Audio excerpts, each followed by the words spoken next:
जनरञ्जना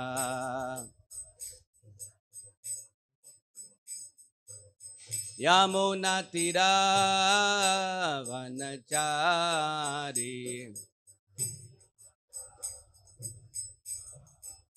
यमुनातीरावनचारी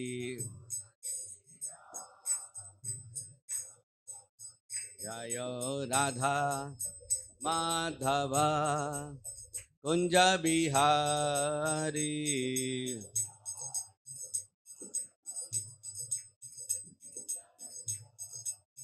जय गोपी जनवल्लभ गिरिवरधारी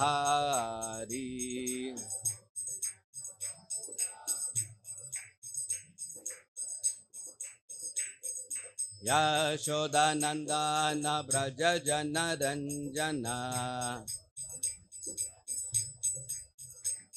यशोदानंदन ब्रज जनरंजना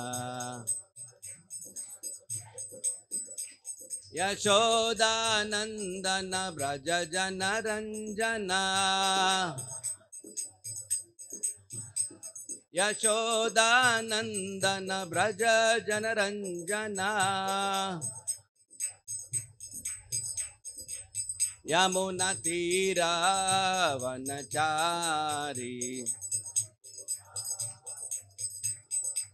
यमुनातीरावनचारी जय राधा माधव कुंज बिहारी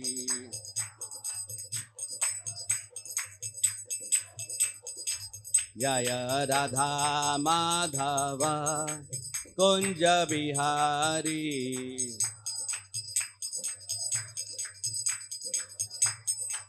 जय Radha Madhav Kunj Bihari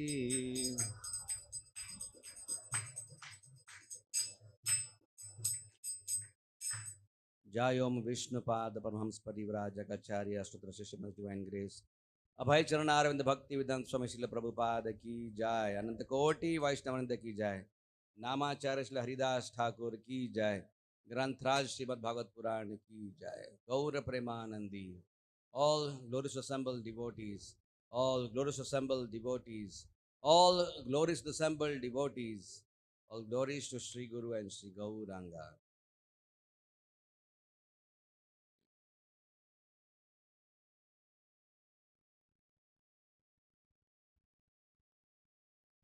Om Namo Bhagavate Vasudevaya. Om Namo Bhagavate Vasudevaya.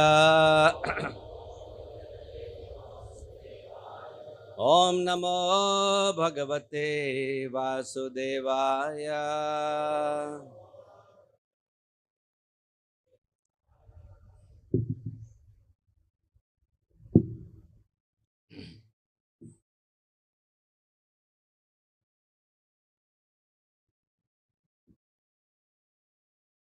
We're reading today from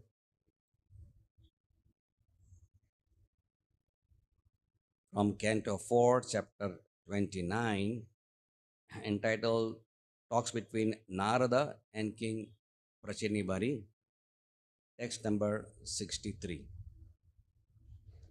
Yatha anumiyate chittam ubhayer indriya ihite evam prak dehajam karma lakshyate chitta vrittibhi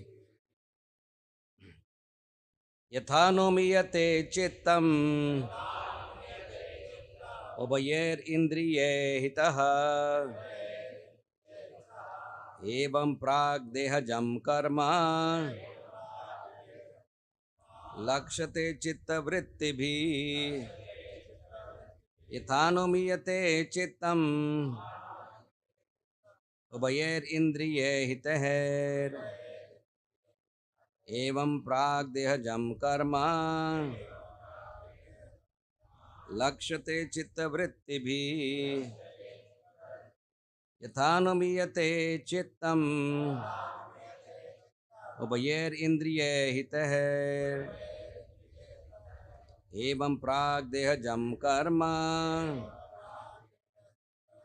लक्ष्यते चित्तवृत्तिभिः।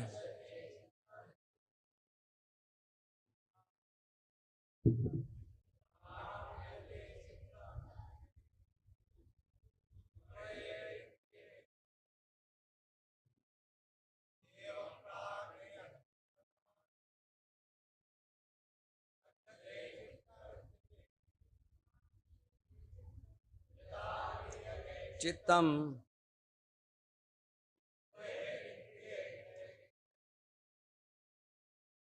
एवं प्राग्देहजं कर्म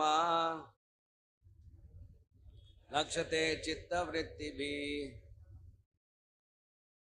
यथानुमीयते चित्तम् इन्द्रियैर्हिते एवं प्राग् चर्यते चित्तवृत्तिभिः। Ladies, अनुमीयते चित्तम् उभयैरिन्द्रियैर्हितैः एवं प्राग्देहजं कर्म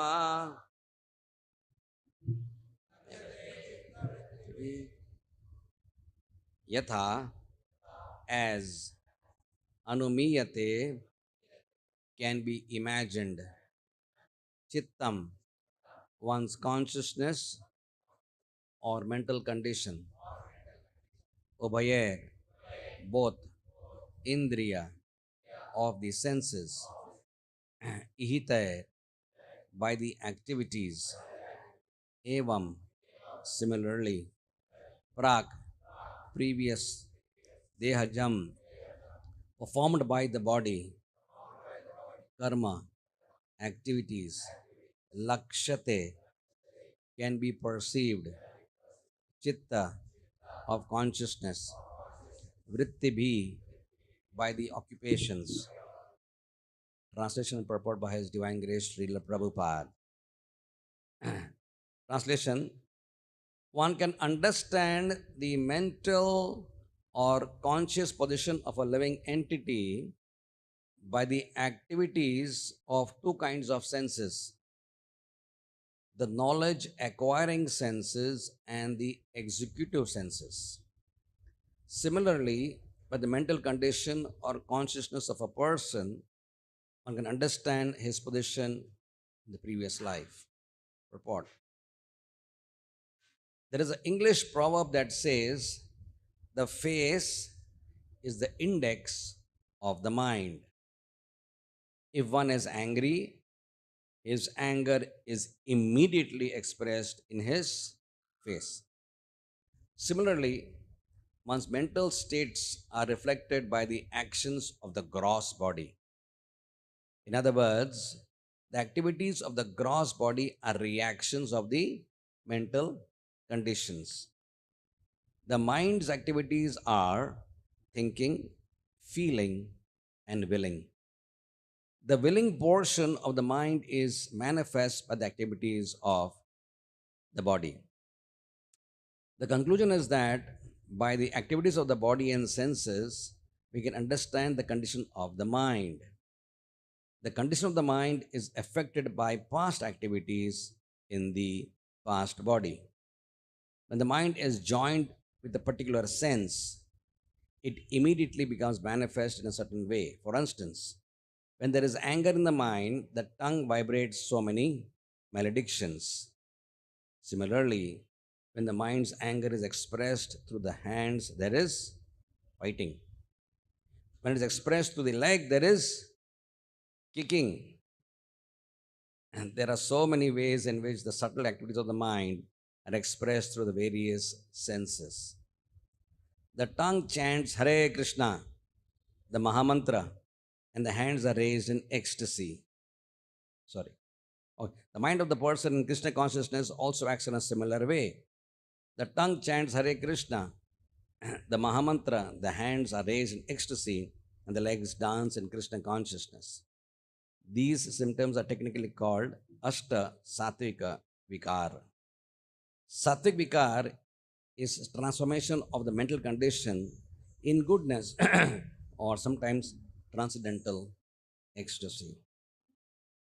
Om Jnanatimirandasya Gnananjana Shalakaya Chakshurun Militam Yena Tasmai Sri Guruve Namaha Sri Chaitanya Manobhishtam Sthapitam Yena Bhutale Swayam Rupa Kadamayam Dadati Swapadantikam Vandeham Sri Guru Sri Yuta Padakamalam Sri Gurun Vaishnavamscha Shri Rupam Sagrajatam Sahagana Raghunathanvitam Tam Sajivam Sadvaitam Savadhutam Parijana Shahitam Krishna Chaitanya Devam Radha Krishna Padan Sahagana Lalita Sri Vishakhanvitamscha He Krishna Karuna Sindhu Dinabandhu Jagatpate Gopesha Gopika Kanta Radha Kanta Namostute Tapta Kanchana Gaurangi Radhe Vrindavaneshwari Vrishabhanu Sute Devi Namami Hari Priye Vancha kalpatarubhyascha kripa sindhubhya evacha patitanam pavanebhyo vaishnavebhyo namo namaha Sri Krishna Chaitanya Prabhu Nityananda Sri Advaita Gadadhar Sri Vasadi Gaura Bhakta Vrinda Hare Krishna Krishna Krishna Hare Hare Hare Rama Rama Rama Hare Hare.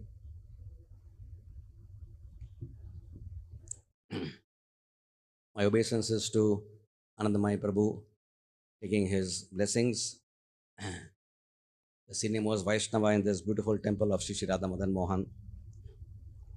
Thank you all, dear devotees, for joining today morning, the Srimad Bhagavatam. So this is a talk going on between Sri Narad Muni and this great king called Prachini Barishad, where the previous verses you may have noted that the analogy of King Puranjan and his stay in the city of 9 gates, which was allegorically explained by Sri Narad Muni to Prachini Barishad, is now being elaborated. The king said, you have told me it's an analogy, but I do not know the details. I don't understand the various components of what you have said. So now he is explaining in detail. So in today's verse, Prabhupada is emphasizing about the state of the mind and how the mind and body are so deeply interconnected. So we call it psychosomatic. That is, what happens in the mind is affected in the soma.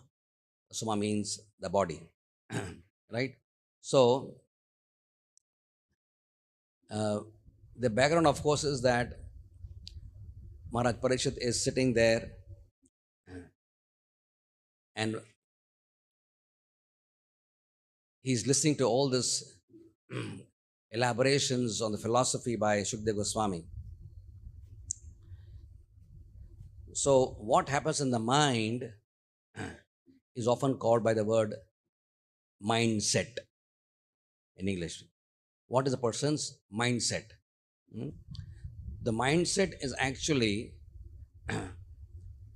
your intrinsic understanding, your belief system, your understanding of what are your value systems, what is the philosophy of your life, and that mindset which you create and invest within our own minds determines exactly how we view the world, what is called as the world view, and we view our own selves. So a cumulative amount of mindset leads to perfect attitudes. type of attitudes. And as you know, Srila Prabhupada has always emphasized this in the Nectar of Instruction, that the success in Krishna consciousness depends on the attitude of the practitioner or the performer, right? Therefore, for us to always be mindful, they call it nowadays, the corporate world is mindfulness, right? There are different ways of saying that. Here, the Sanskrit word is chittam. Same thing. Chittam is the mental condition of mindfulness, right? So, we need to always be in a state whereby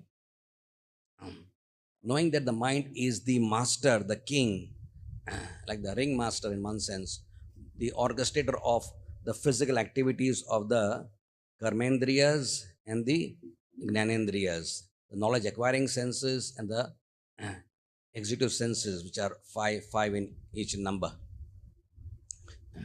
So, the question which is very important, relevant for us Bhagavad students is, what is the perfect mindset which we learn from this great personality, Maharaj Parikshit? It is quite intriguing to know that when a person of the caliber, the stature, and the height of success of a person like Maharaj Parikshit, who is so very exalted in his kingmanship and statesmanship and his overall prabhutva over the world, and yet when he is told that in 7 days you will die, right? Sometimes it is always good to say, put yourself in those shoes and see, right? Think about it ourselves. We take the story on face value. Oh yeah, Parikshit Maharaj was told, and then he came to Sukadeva Goswami and he heard Srimad Bhagavatam 7 days and he went back to Godhead. It is not so simple, and it is not so easy either. So some way to understand is, how would you and I, the type of people that we are, how would we react to a news proclaimed by a doctor or astrologer or whomsoever? Now, with of course certain level of sort of assuredness that you will die in 7 days. How would you and I react? Right? Right? A grihastha who's having a family and children and this and that, you start wondering, I did not make my will so far. I have to immediately call a lawyer and make a will.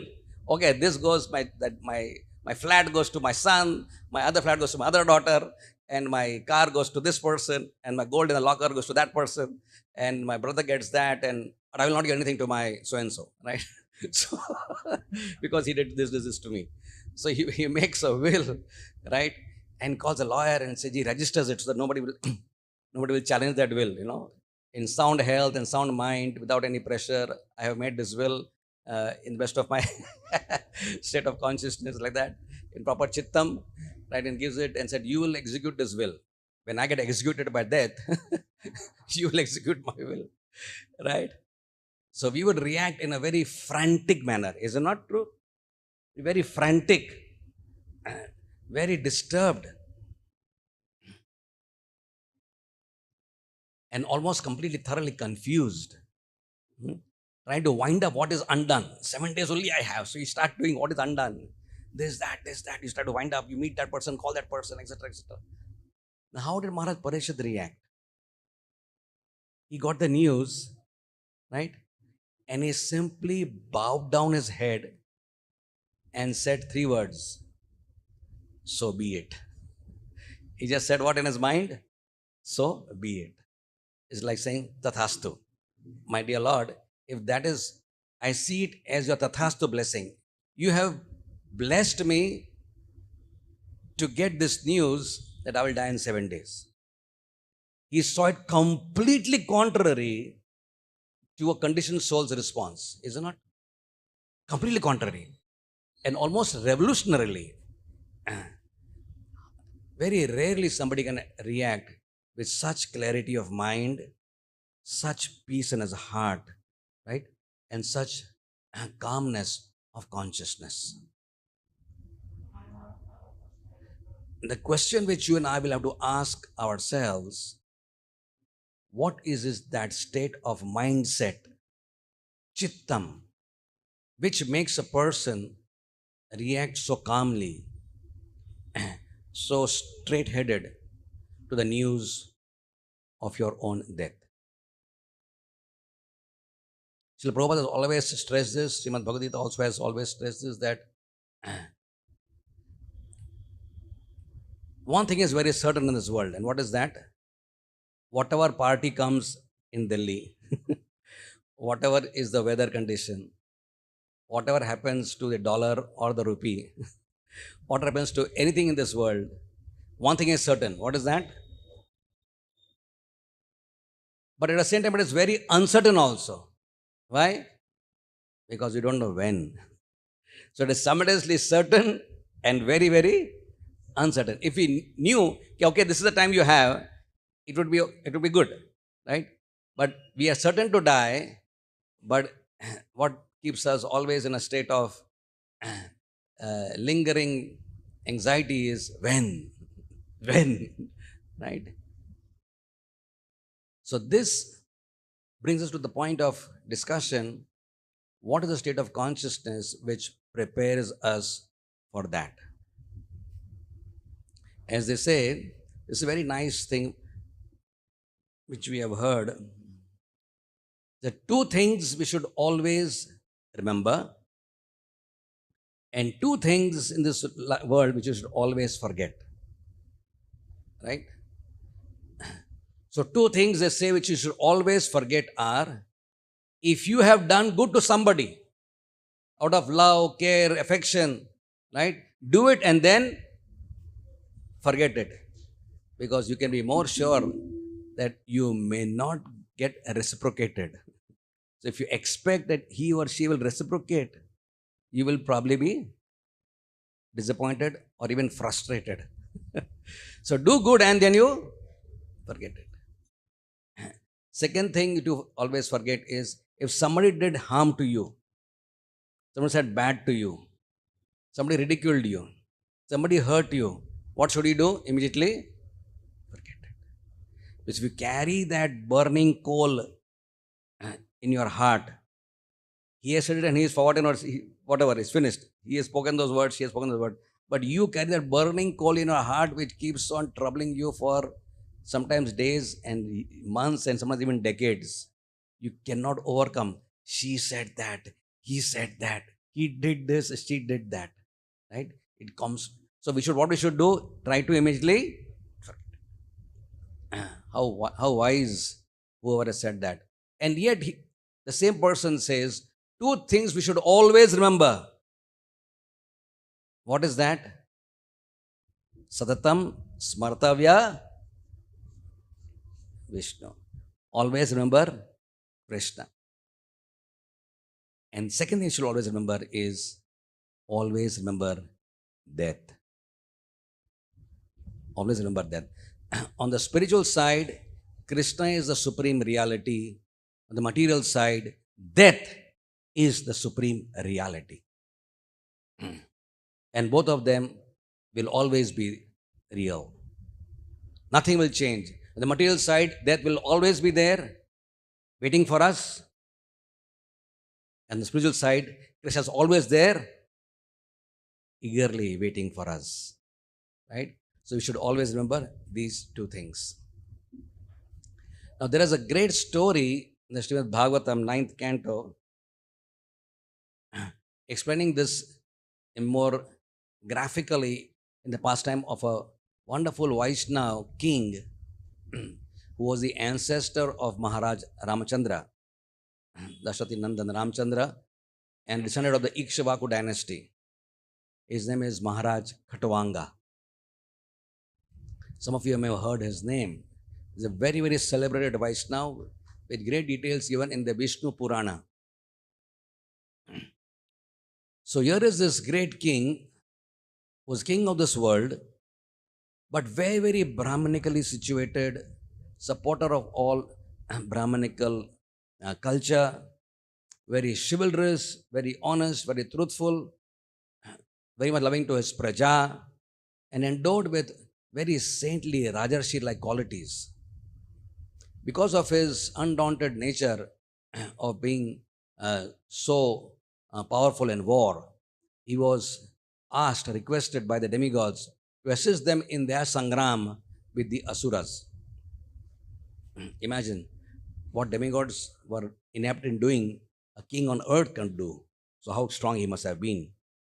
So, having waged a war and fought on the side of the demigods, ultimately, demigods won the war. And then, being obliged, being happy, being obligated, the demigods said, please, Maharaj Khattamka, we are so happy because of your presence. We have won the war against the Asuras. Please ask for a boon. Now, again, if we can place ourselves, if Indra asks us, what do you want? What will you ask? Don't imagine. Don't imagine. It's not worth imagining. If Indra asks you, what do you want? Indra has got control over the entire Svargaloka, which is 1 billion times more opulent than any part of this earth planet. No planet on earth, no part of the earth, Prabhupada says, however beautiful may be Hawaii or whatever it may be, so beautiful in this world, Switzerland and etc., and is not in 1 billionth as beautiful and as opulent as one section of Swargaloka. So if he asks you, what do you want? But the king was prepared. The theme for discussion today is being prepared for death. So his mindset being fixed on the ultimate reality of material existence, his immediate response was, tell me, how much time do I have in this world? What a brilliant reply, what a brilliant request, right? He could ask anything, right? But the question, the request which he has made is something very, very deeply noteworthy. And Prabhupada glorifies in the purport, this is a brilliant request given by Maharaj Khattamka. Tell me, how much time do I have to live in this body? Right? As I said before, it is very uncertain.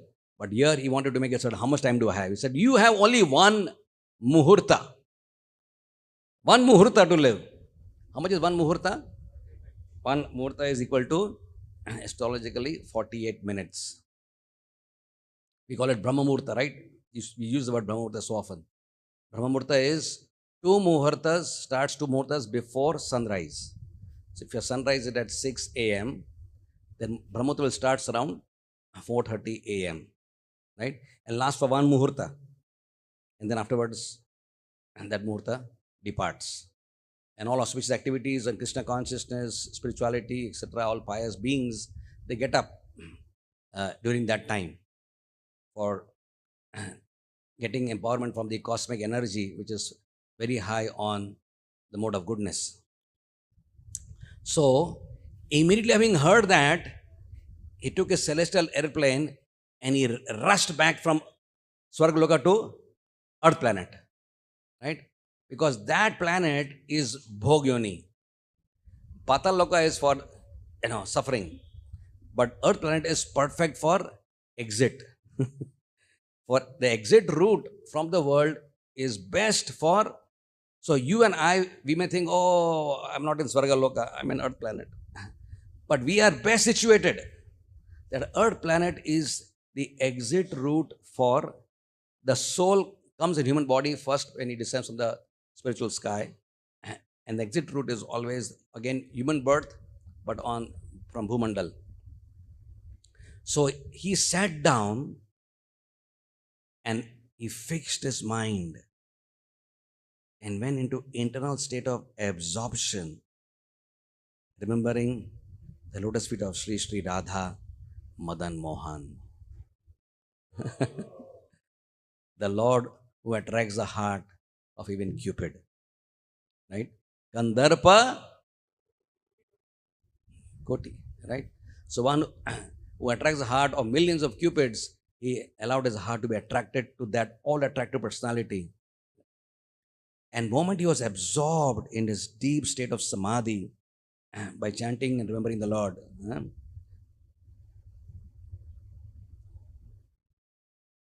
Smaranam. Deep Smaranam. Not supervision, deep Smaranam. And in that state, he left his body and went back to the Godhead. That was very instructive. And therefore, Srila Prabhupada, our beloved founder of our society, emphasized this one sloka with great amount of emphasis, which is the sloka from Maharaj Pulukshekara's song in the Mukundamala Stotra, right? Krishna tvadiya padapankaja panjarantam yadyeva me visatumanasarajahamsa prana prayana samaye kafavata pittau kantavarodhana vidhau smaranam kutaste. This is the perfect mindset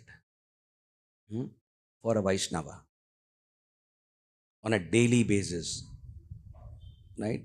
Every day, at least once.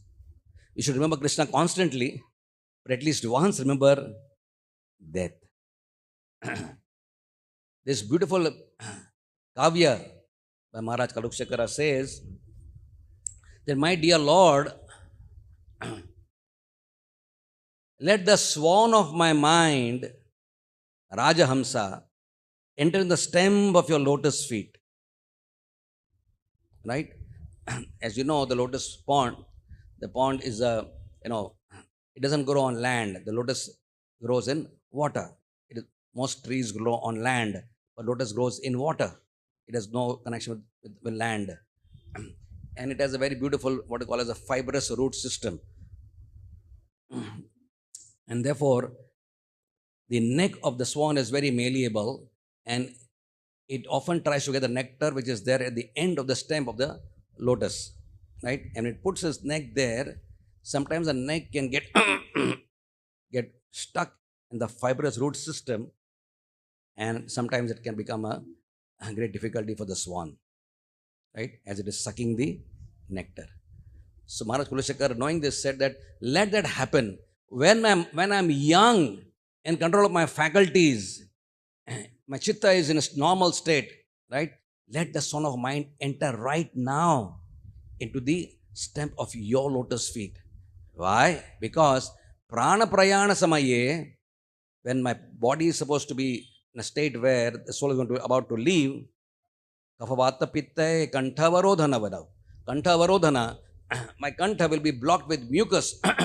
It is a very painful experience. Prabhupada explains that as not a very pleasant experience, right? The more a person is attached to the body, proportionately is more pain. And that's very simple to understand. If you are living in a house and you are dragged, you're living for a few days, months, years, whatever, and someone drags you out, you're not walking out on your own. When it's dragging you out, if you're attached to a house, what happens? No, leave me. He wants to go back to the house and he said, no, come out, get out, right? So there is a tug of war there. If you are very attached, it will be more painful.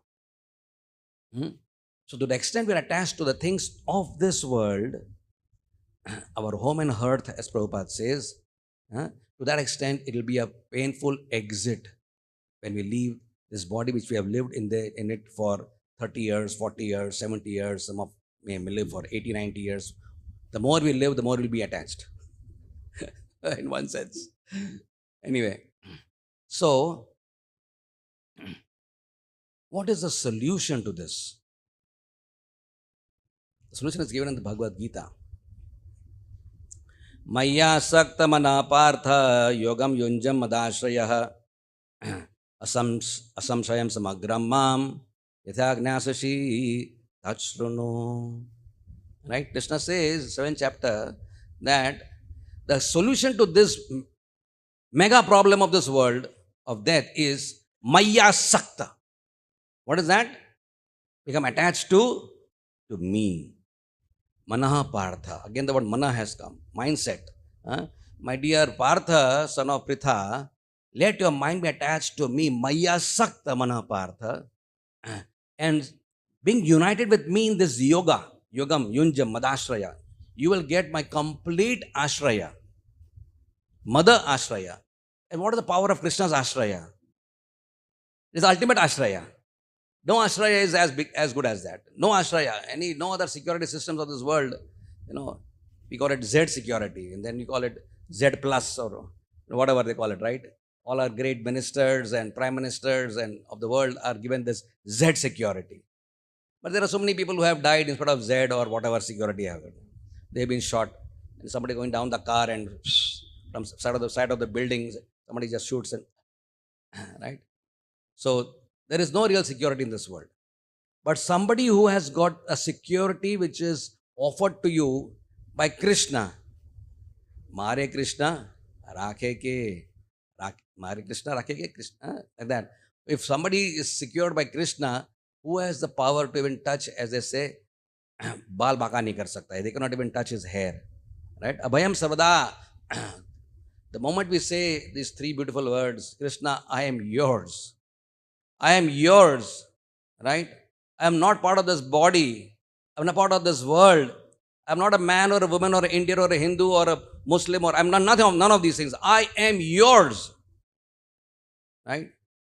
Sakrat parpanno yam. Tabasmiti yachate. Tavasmi. Tavasmi means I am yours. That is the meaning of tava. Tava asmi. I am yours. Right? Abhayam sarvada tasmai. That person has no fear of death.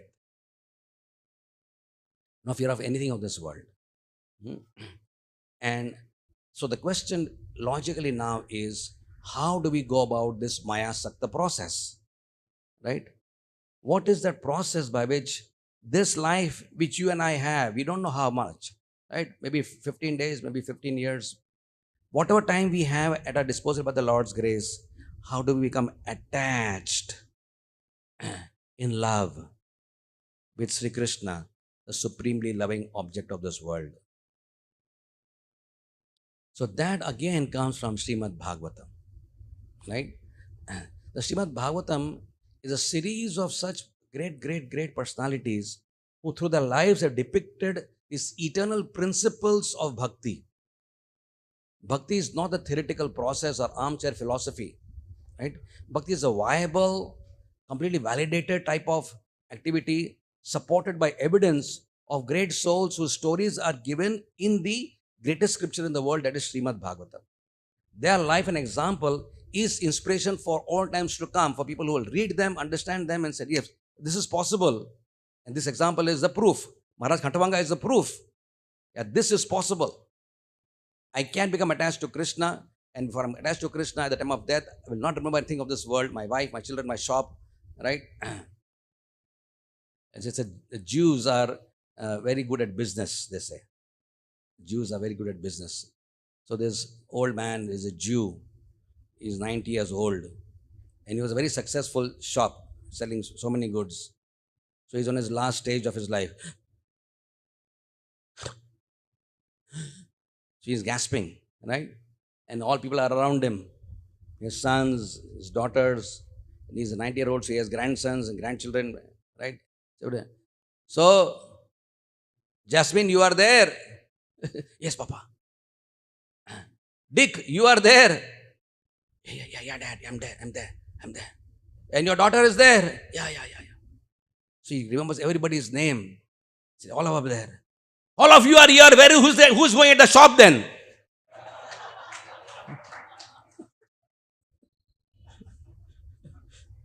If all of you are attending my dying body, who's running the shop today? Right? So yes, even at the time of death, you can remember your shop, right? So, the example which is very glaringly given, again we go to by the Srimad Bhagavatam. Now, please remember, we are talking about people who did not stay, kings who did not have 1 BHK flats. You and I, however, little bit money you get, you go to 2 BHK or maybe a bungalow, or that's about the limit which we can think of for ourselves, right? Rarely you will live in a palace. As it is, kingship is gone away, so you can't live in a palace, So you may live in a nice big bungalow, beautiful. Chalo, theek hai, fine, right? But when you talk about these great kings, we can scarcely imagine the type of opulence they had. You know, just all of you are living in Hyderabad. You had a Nizam over here, right? Who was so wealthy. If you read the amount of his wealth, you will be amazed. At one time, he was the richest man in the world. He had the Hope Diamond, right? Which he was using as a paperweight. Imagine, paperweight, right? You don't use diamonds as paperweights, right? So he had so much wealth. And he had, anyway, we don't get all that too much. Forget it. But enough to know that he had tons and tons and tons of diamonds and gold. And this is just a nizam of a small property called as Hyderabad, or maybe Andhra, whatever that was at that time, right? But here is a king who was a king of Maharaj Ambarish, the most fortunate personality, achieved the rule of the entire world, consisting of 7 islands, achieved inexhaustible, unlimited opulence. The Shruti Goswami says, I cannot even tell you what it is. Today he's worth $500 billion. This person is worth $100,000 billion. They evaluated. This king has got no value to him. It's inexhaustible, unlimited wealth. So such a position is rarely obtained. Maharaj Ambarish did not care for it all. Why? Maya. How is it possible to have the whole wealth of the world with you and not be attached to it? How intriguing is that? When we attach to small, small things which we have around us, here is a person who has so much and not attached to it. Why? How? Because he felt that all this wealth is something like one has in a dream. And Srila Prabhupada very beautifully, Shuddha Goswami elaborates why Maharaj Ambarish reached this exalted state of detached consciousness. And that is a lesson for all of us to deeply assimilate in our life. So this example is a graphic and detailed description of what is those activities which will make us human life perfected. Sarvopadhi vinirmuktam tat paratvena nirmalam rishikena rishikesha sevanam. The example of this is Maharaj Parikshit.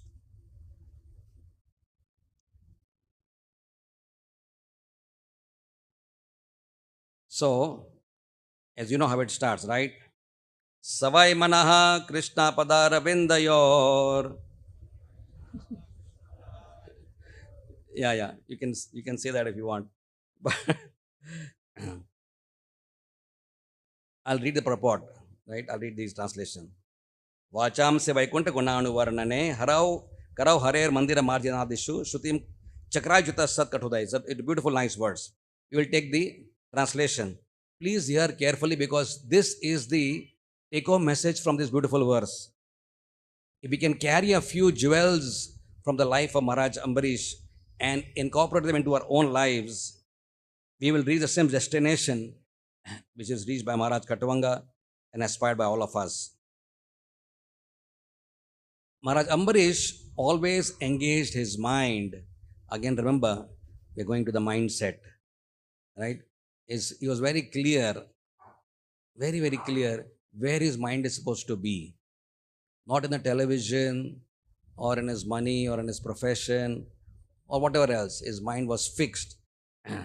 Always had his mind meditating upon the lotus feet of Krishna.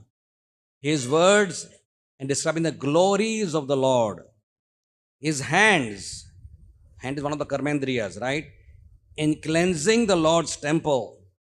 His ears in hearing the words spoken about Krishna or by Krishna. His eyes, what did they do? His eyes in seeing the deity of Krishna. Krishna's temple and places of pilgrimage like Mathura and Vrindavan. Engage his touch sensation in touching the bodies of the Lord's devotees. Engage his smell in smelling the fragrance of the tulsi. offered to the Lord. His tongue, what would it do? Tongue would taste. This is something which we always do in line of Maharaj Ambarish. This part we don't have to be told. There's no need of seminars on this, right? Engaging your tongue in tasting Krishna Prasadam ki. They always say when somebody is in Bhagavatam class and the class is going on, and early in the morning, we got up in the morning at 3 o'clock, 4 o'clock, Brahma Murta, and then we did our japa, and then by the time it is 8 o'clock, we danced in Guru Puja, and then by the time Bhagavatam class it is.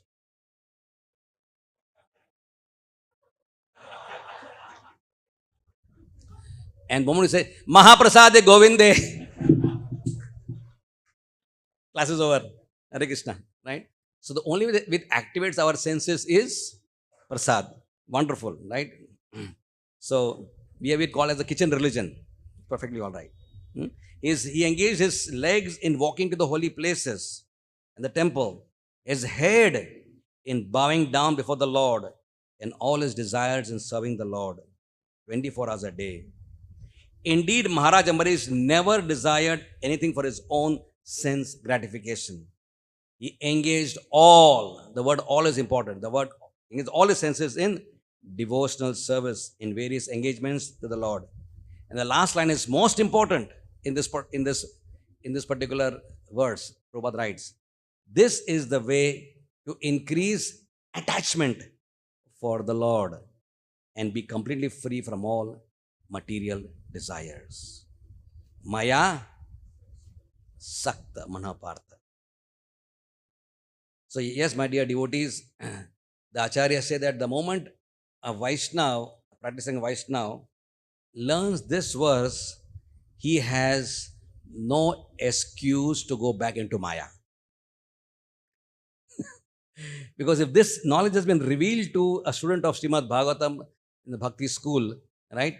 Once he knows this, gets his information from a bona fide script like Srimad Bhagavatam, he has no excuse to be in Maya because he has been told how to engage his entire existence in Krishna's service, right? So when you come to the temple, for example, it says here, his eyes beheld the Lord. So when we come, we don't see the deity. We don't come to see the deity. We come to be seen by the deity. Right? You ask somebody, was Krishna holding today a golden flute or a silver flute? He was holding a flute, I know. But was it golden or silver? I'll go and see again and tell you. Right? So do we really see the Lord with that intensity? Right? We've been asked in the Vaishnava parlance to see the deity of the Lord beginning from his lotus feet and meditate for a few seconds, at least if not more, offering praise to the Savaya Manaha Krishna Padaravinda. You are not Mukharavinda. Mukharavinda is afterwards. First is Padaravinda. Right? We always respectfully, when you go to a respectful person, your uncle, your aunt, your chacha, dada, kaka, right? We first do like this. We don't do like this. We touch their feet, right? That is respectable. So we see Krishna's lotus feet. We offer our prayers to the lotus feet of the Lord. So many glorifications, prayers are there, right? And then we raise our vision and see the Lord's transcendental form, his waist belt, his vakshasthala, his necklace, his choker, his beautiful earrings, and his headgear, his peacock feather. And we allow our eyes to behold. Please remember, Prabhupada says, if you see the deity every day, right? Then that impression of the deity's darshan every day, you are allowing your senses, your eyes to behold Krishna every day, then that becomes fixed, deeper and deeper into your chitta, into your consciousness, right? And at the time of death, it will be very easy to, because already that impressions have been going, what you see every day, you become attached to, right? If you see the television every day, some show, some, anyway, I've been running a particular patient's this thing. So, if you see something every day, you become attached to it. You see Krishna every day, you become attached to Krishna. It is actually so, Prabhupada said Krishna is so simple. You see Krishna every day, you get attached to him. You hear about him every day, you get attached to him.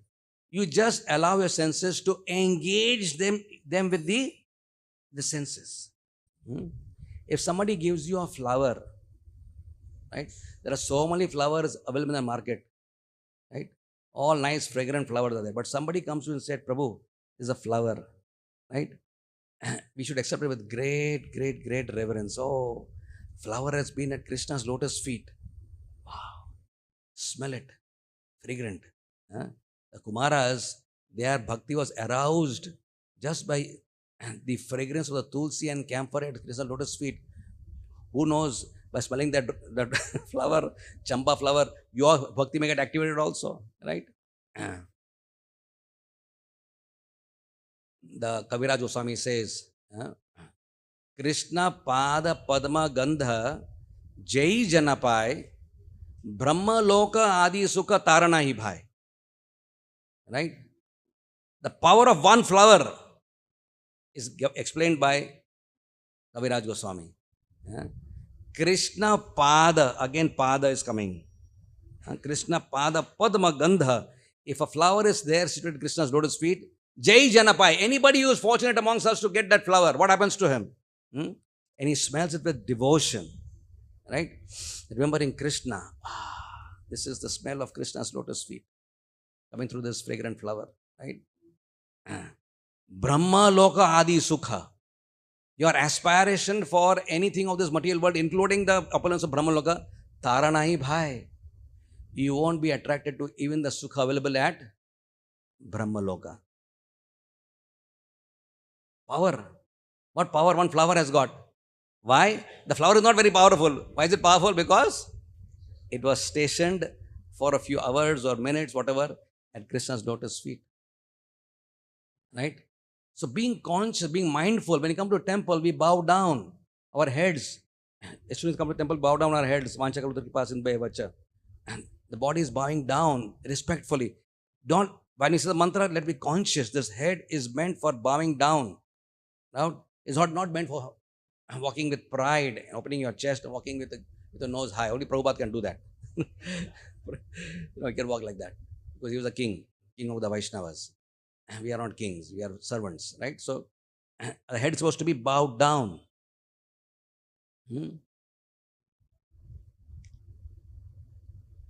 Cleaning the temple of the Lord. Imagine a king, he had millions of servants who can clean the temple, but he would take a pocha or maybe a jhadu, whatever it is, and how glorified that activity is, that even in the golden temple it is said, with this Amritsar, great people who are millionaires, billionaires, having many multiple BMWs and Rolls Royces, will probably come from Canada and America and other European countries to Amritsar, our Sikh brothers, right?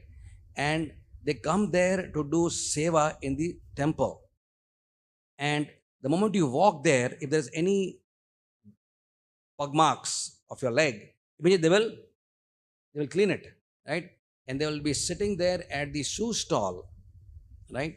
As you come, you give your chappals, your shoes, your footwear to them. They will actually take your footwear, and by the time you finish your darshan after half an hour, 45 minutes, 1 hour, whatever it is going around, they would have polished your shoes, your chappals. When you come back, very respectful, they'll give it to you. So these are your chappals. And you wonder, these are my chappals? Or when I went, they were all mud was there on it. Now they are shining. What happened, right?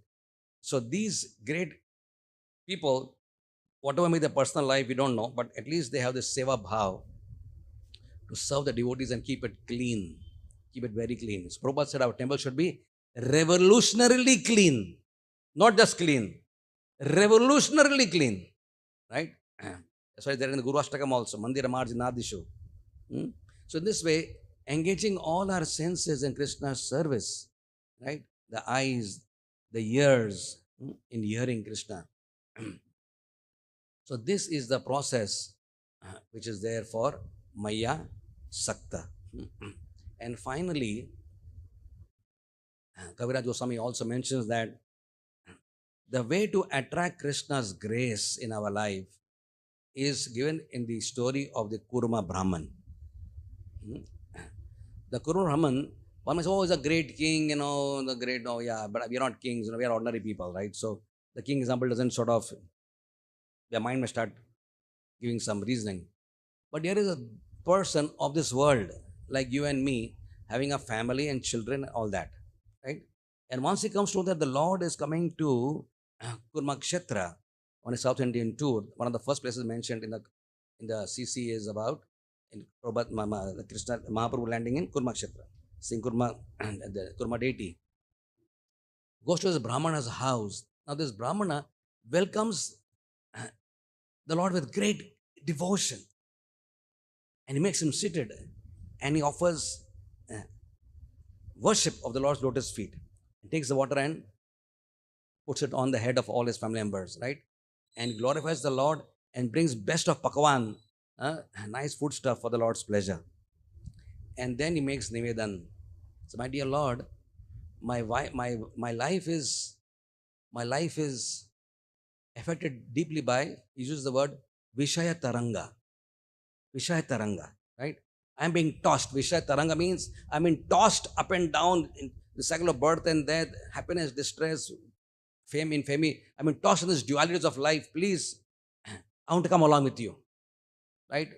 Prabhupada says that he was a rich Brahmana. He was in a rich family, rich background, rich heritage, rich gharana, and yet he wanted to go with the Lord. What did the Lord instruct him which would make his life perfect? He said, you don't have to come with me, but stay where you are. As a Brahman, do your activities, maintain your family. He said, Yare dekha, tare kaha, Krishna upades. Amar agya, Guru hayya, taro ei desh. Right? He said, if you do this, whomever you meet, you instruct them. What do you have got? What is instructing? Instructing means not like, okay, I'm going to instruct you about Krishna. Whatever we have received by the grace of our spiritual masters, we simply want to share, right? All of us who are sitting in this room, somebody did that to us. Nobody has been brought here by dragging to the temple. Nobody has dragged. We all have come by Swaicha, right? How did you come here? Why did you get attached, asakta to this temple? Because some good devotee, some good friend, some good soul, some generous soul brought us over here, right? So he shared his bhakti, his consciousness, his knowledge with us. Same thing is Mahaprabhu saying, Tare dekha, tare kaho, Krishna Upadesh. And he says, Mahaprabhu says that if you do this, then Mahaprabhu uses some beautiful words. He says, if you do this, you will get what benediction? Pabe Mora Sangha. What will you get? Pabe Mora Sangha. Right? I assure you that by following Krishna conscious process and preaching, this activity of becoming attached to Krishna through what we have discussed so far, examples of Maharaj Parikshit, examples of Khatwang Maharaj, example of Maharaj Ambarish, right? And once you get that grace of the Lord, the kripa, the anugraha of the Lord, then what do you do with that? Once you share it, that is a sure short way of attracting Krishna's grace, Krishna's attention, right? How do you attract Krishna's? Krishna is all attractive.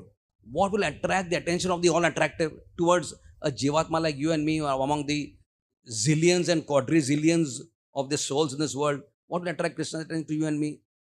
Millions of universes. In each of the universes, there are millions of planets. Each of the planets, there are millions of jivatmas. Why would one Dwarkadish Das, or this Dasi be able to attract Krishna's grace, attention? This is the process. For example of Maharaj Ambarish, and then share that with anugraha with people around you. And Krishna definitely, as assured in the Kaviraj Goswami's words, Pabe Mora, you will get my association at the time of your death. The goal of life is Yamayamapi Smarana Bhavam Tajanti Ante Kalevaram, right? Whatever you remember at the time of death, you will attain. So if you remember Krishna, you go back to Krishna, right? So this is the sum and substance of today's beautiful words. I thank you all for your patient hearing. Hare Krishna.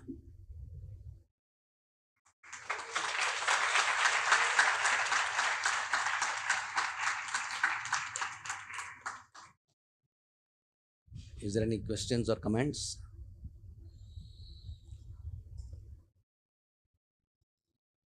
Hare Krishna. Hare Krishna, Prabhuji. Please accept my humble obeisances. Prabhuji, actually, I have two questions, Prabhuji. First one is how to maintain this mood always after leaving the temple.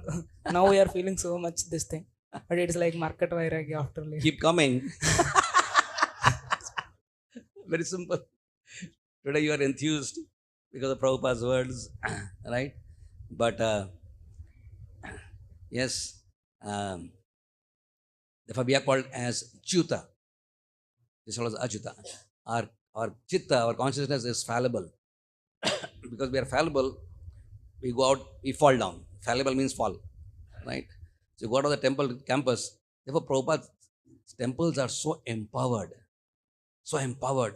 Just simply by coming to the precincts of Prabhupada's temples, Krishna's temples, we get enthused in our bhakti. We get reactivated. Senses get reactivated. The mind gets reactivated. It's like, yes, this is it. This is it. I have it. I know it. I can do it. Right? So that comes up. But yes, because we are still in the neophyte stage of bhakti, and therefore, like the waves, we go up and down. Right? It's called Tarangini Bhakti. In Tarangini Bhakti, you go like the waves up and down. So therefore, it is stressed again and again to associate with sincere Vaishnavas. Yes, associate with Vaishnavas is there, but there's a qualification. Especially those, if you are somebody is in a school or college and you are weak in mathematics, you want to get connected with a guy who's very good at maths. Because by sitting with him, it will help your biology, maths, whatever is a weak subject, it will help you, right? So also we want to be connected with people who are truly, really, we want to be cordial, loving, caring with everybody, but we want to have intimate relationship with those who are truly, actually dedicate their lives in the same spirit which you're talking about today. If you happen to find such Vaishnavas, make them your best friends and take ashraya, right? And through their anugraha, we all will actually remain in the spirit always. Because the world is designed to distract, and Krishna consciousness is designed to attract. So the tug of war between distract and attract is always there. Attract, distract, attract, distract, attract. The pendulum, we go like that. So the more time we spend with Vaishnavas, we hear Srimad Bhagavatam, we read Srimad Bhagavatam, we chant Hare Krishna, perform devotional service, engage, right? You lock up, right? It's a lock up, right? You lock up your consciousness in Krishna. You lock up your senses in Krishna's service. So the senses need engagement. Very simple. The hand has to do something. If you cannot do nothing. The mind has to do something. Prabhupada says you cannot remain, disengaged for even a second. Like a child, something, Chanchali Mana Krishna, mind is here and there. So once the mind is locked up in Krishna, it's locked up. The hands are making garland for Krishna, doing Archana Vidhi, making food, prasad for Bhoga for Krishna. Something with the hand is going on, hand is locked up. Lock up again. Then it is not going to think about, touching the hand in other places, right? The tongue is locked up in talking about Krishna. It's locked up there. It is locked up. It's locked up. Finished, right? So keep on locking the senses in Krishna. So when they're locked up, then you get hooked. Krishna hooks you up there, right? And that's how the more and more we lock up our senses. So that's the process. Hare Krishna. You can ask. The rest time will take. Hare Krishna Prabhuji, I thankful to you for today's wonderful pravachan. My question is like, Prabhuji, that Vaishnavas are our first well-wisher in our bhakti. So whenever they tell that Prabhuji, we have a service today, so they gave an opportunity to us to do.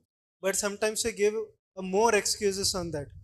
How to avoid those excuses? How we give excuses. Yes. A mind gives excuses. So how we need to avoid those excuses and how to accept that exceptional services for the Lord, which is ordered by the Vaishnava.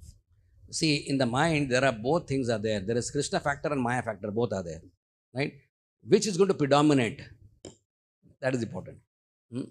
Like they say, we have the bad dog and the good dog, right? You heard this analogy, bad dog, good dog, right? So the bad dog will say, oh, I have got this, I got that, and I'm busy, got studies, blah, blah, blah.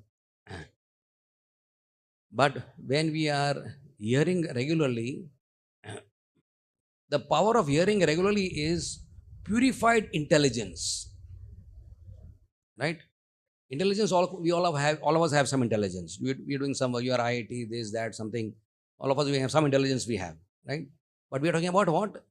Purified intelligence. When you hear regularly, you're constantly washing your intelligence. So next time some opportunity comes, this opportunity is coming by the grace of Srimati Radharani.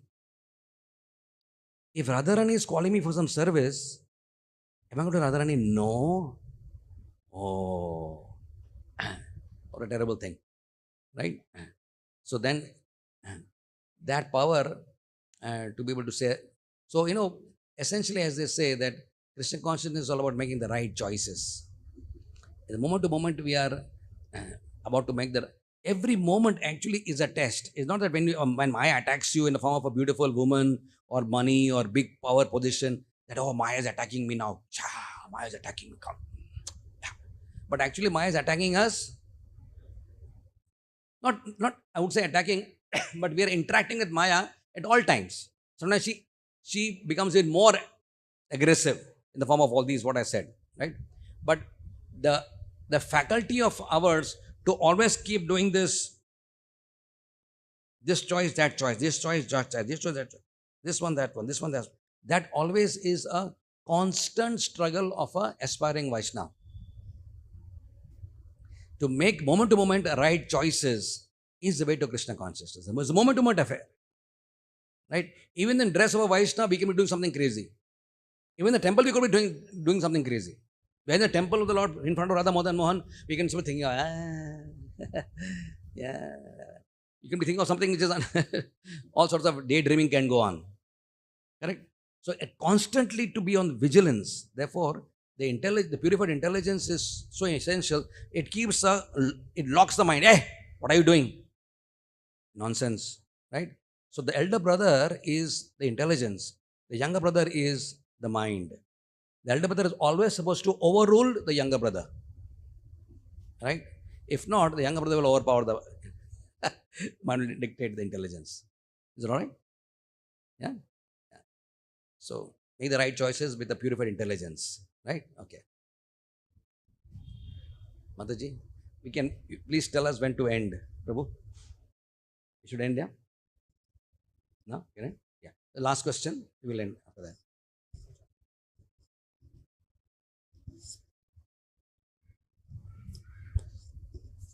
Hare Krishna, Prabhu. Dandavat. Firstly, thank you for the wonderful class, Prabhu. Prabhu, when we are in association, it's very easy to lock up the senses, but out of association, it seems very difficult to lock our senses. So, how to? Something similar we already answered. Yeah. So, it is said, make the temple into your home. Let this temple be our home. And make your home into a temple. Right? So that even though physically we want this environment that is very conducive, we are hoping and praying that we can all within the realm of wherever we are staying, whatever houses we are staying, big or small, whatever it is, right? But we want to make an atmosphere which is like a temple, with deities, pictures, Mahamantra going on, fragrance. Just create an environment which is conducive towards bhakti. So when we are at home also, we are, if not in a temple, at what you call as simulating a temple environment, simulating, right? So if you can mean that environment, again, you know that this place is not a place where I need to indulge in my privacy of my home into activities that are against Krishna consciousness, but this is also a place where I should, because my home also is a temple of the Lord. So make these temples your homes, and make your homes into temples, and then whether you are here or you are there, you are locked up, as you said, locked up with Krishna. Thank you. Krishna Prabhuji, how to be 100% spiritual? Like being in sansaric life, so how they Kurma Brahman. If you do these things, then you will get Pabe Mora Sang, you will get my grace. So when you can only do activities, how Krishna responds is a big and Swarat. Whether he wants to make you 100% spiritual or 100% material, whatever it is, right? But we do the right thing. We do the right thing from our side, and Krishna hopefully will do as per his infinite understanding of what is good for his devotees. Right? Hare Krishna. Srila Prabhupada ki, Shri Gaura Bhakta Vrinda ki, Gaura Premanandi.